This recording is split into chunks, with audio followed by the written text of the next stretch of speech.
Lemak somaka bro. Assalamualaikum. Hari ni Cik Mung nak tunjuk cara-cara goreng char kway teow. Okey. Mula depan nak kuali dulu. Okey. Kita masuk minyak sikit.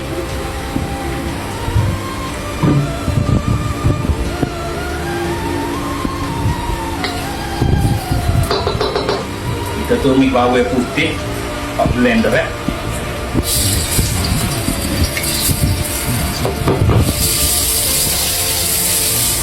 masuk grek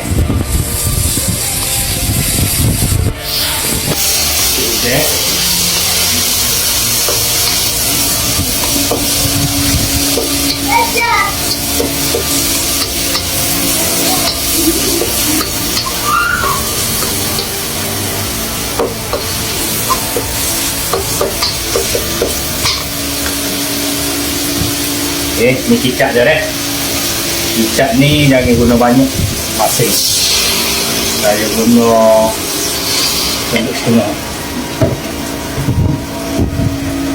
Masuk sos dia pula.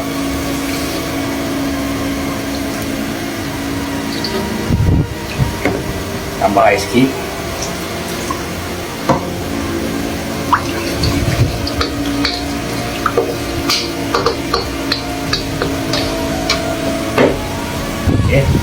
Seperti ada ya, ada banyak apa pakai romo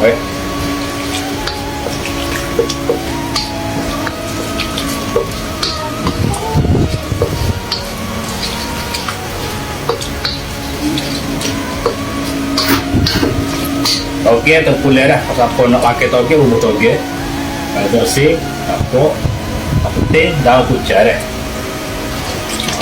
ni telado dengan bau juga pakai dah lah kena hujan.